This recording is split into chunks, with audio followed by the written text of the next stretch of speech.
Are you ready to learn the tools of the trade for the YouTuber? You're in the right place. So, YouTube is a rich platform that gives us a number of tools to create the outreach that we want. And you don't have to use all the tools. You can become an expert in any one of them or use all of them. It's up to you. But here we go. This is what your toolbox looks like. First of all, the basic bread and butter of a YouTube video is called a long form video.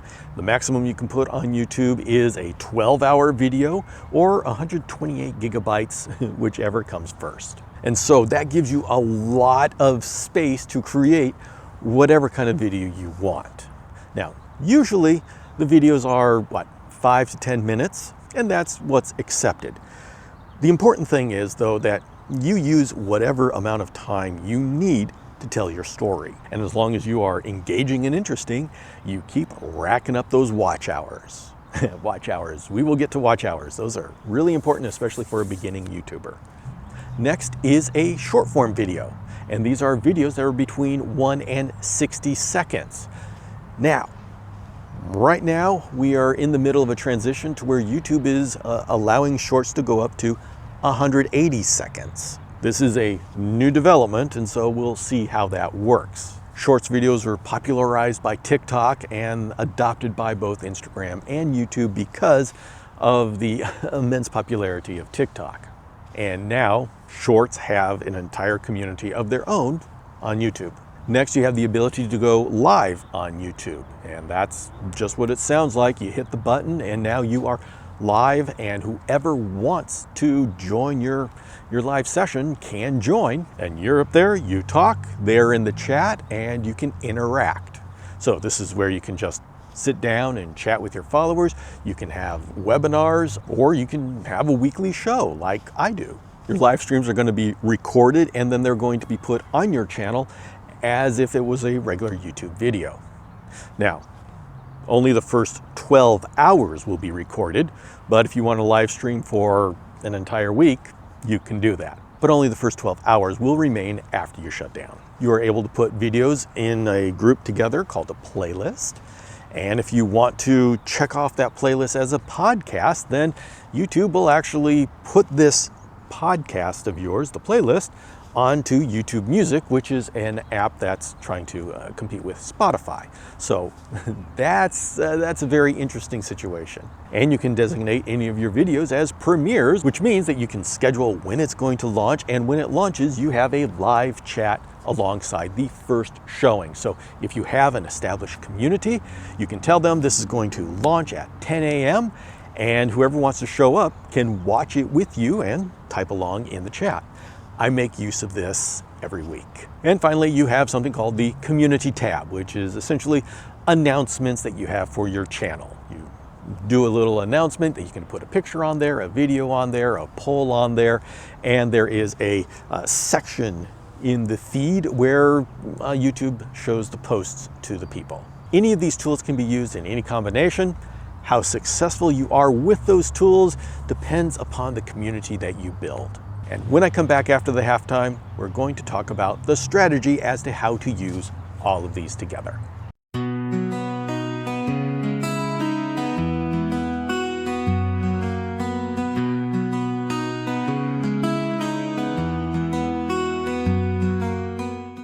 All right, we are back, and last week was quite the week. Hello.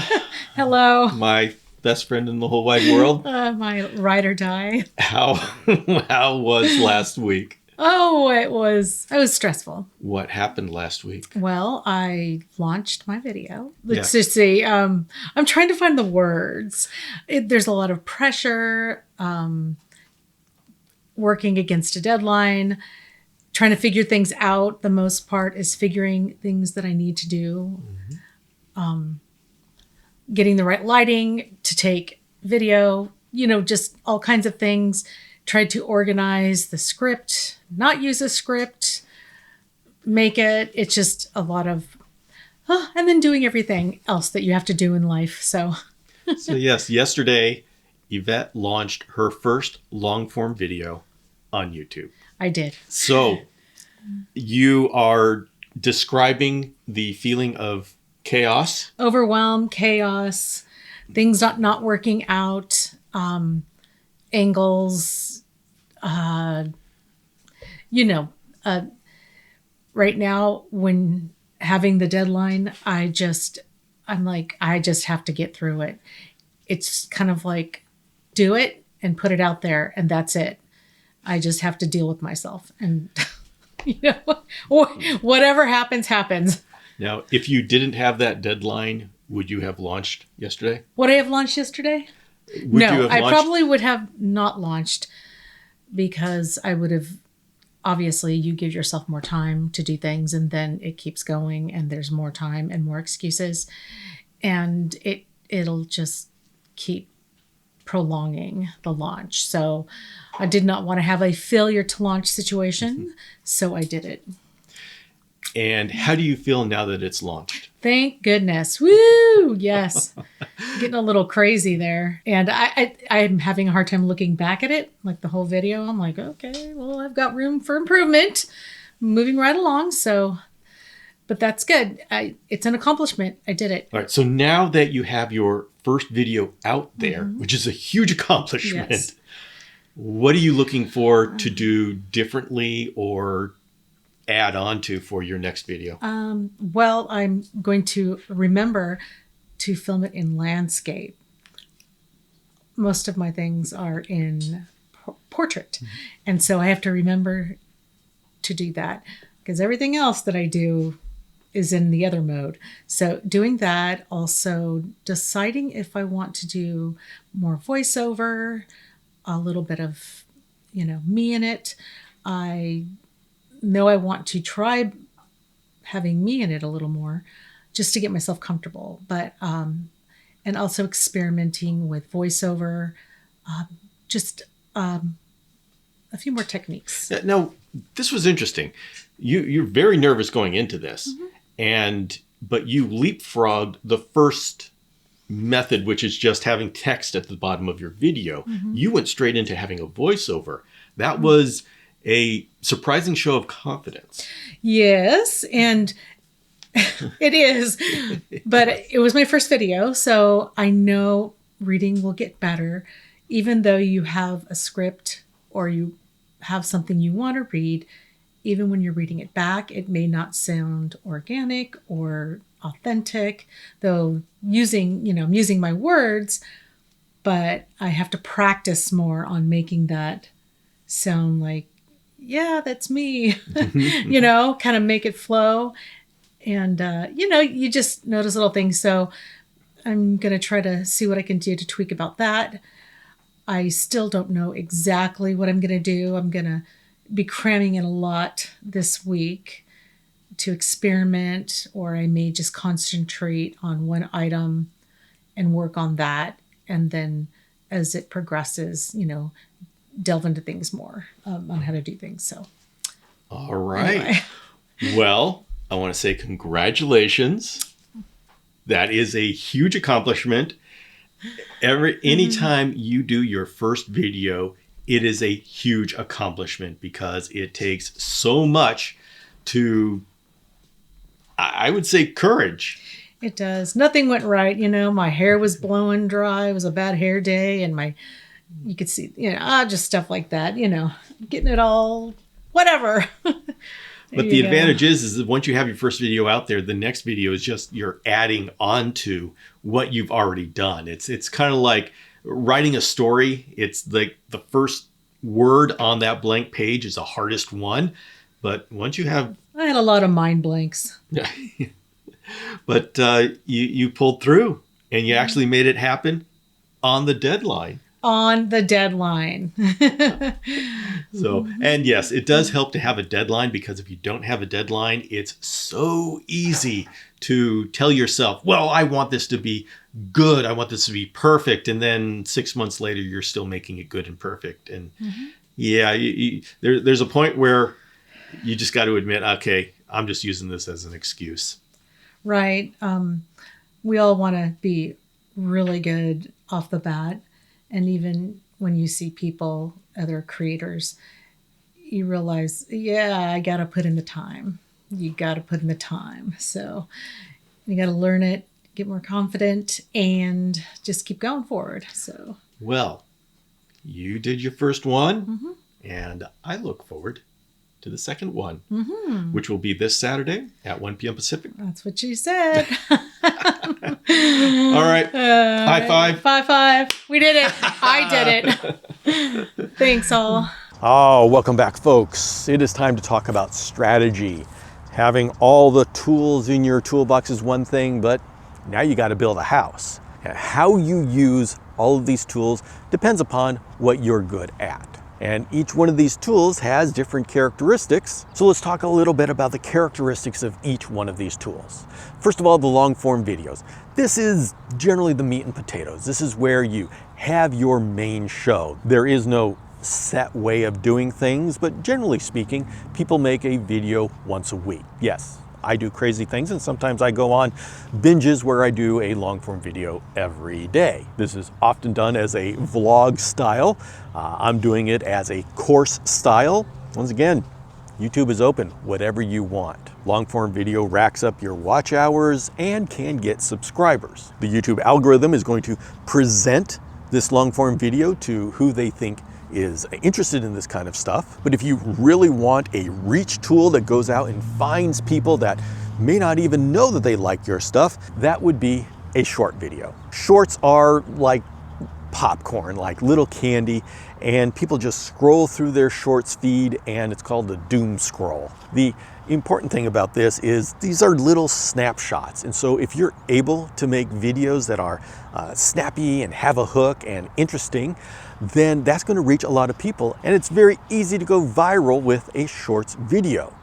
I've had a shorts video that hit 25 million views, and from that can come an avalanche of subscribers. Now, we can talk later whether you really want that avalanche of subscribers, because these subscribers aren't necessarily going to be the type that really like your long form video. And so are they really useful, or are they more of a dead weight around your neck? We'll talk about that later. The point is that shorts videos are very good at reaching people that may not otherwise run across your channel. Live sessions are excellent at creating community. That's where you're actually interacting with somebody. They can be in the chat, they can ask questions, and you can answer them live. It is the #1 tool for creating community on YouTube. Now, the premieres, the playlists, and the community tab, these are minor players in the YouTube universe.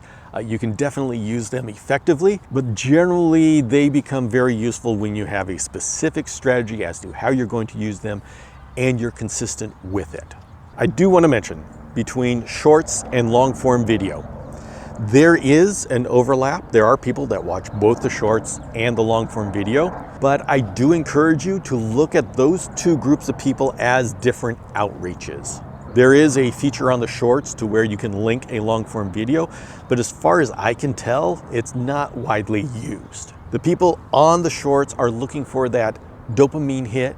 You may get a subscriber from them, but the people on the long form video are looking for more of a deeper connection.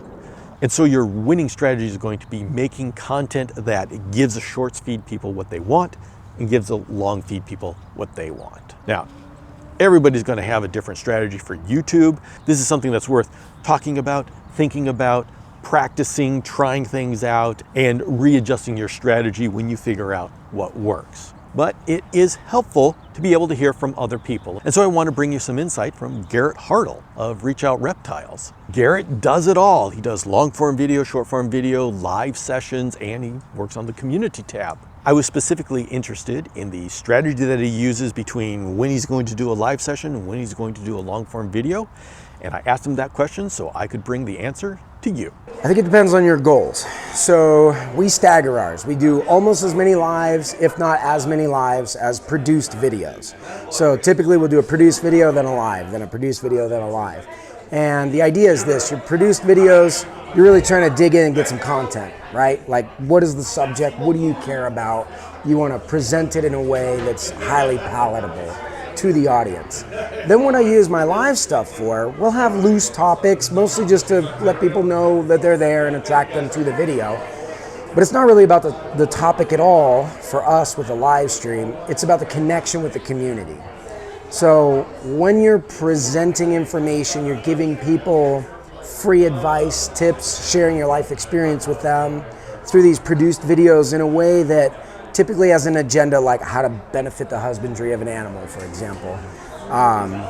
Those people become intrigued and they want to know more. It's harder for them to dig deeper. So I find that by following everything up with live interactions, it provides a depth in the community and an accessibility to me that that allows people to pick their brains. Because sometimes you bring up a subject and they'd like to know a little bit more in this direction or that direction that you didn't cover when you were writing it all by your lonesome for an imaginary audience that you hope to get it in front of, right? So now you have the audience there, and the most important thing are those live chats. What people want to know, where they're coming from, what are they interested in. So in our lives, we allow ourselves to get very distracted, and it's just kind of like a sit down by the fire and sing Kumbaya with the audience and connect with them in that way. So information and relationship, two different things. Wonderful. So the good news is that there's a number of tools on YouTube that you can use to personalize your outreach. Which ones you choose, absolutely up to you. Now, I suggest you start off with a long form video because that's the traditional way to do it. But if you have a vision, follow that vision. Your homework for tonight is to get working on that first video to be released. Thanks for joining me. I'll see you next time.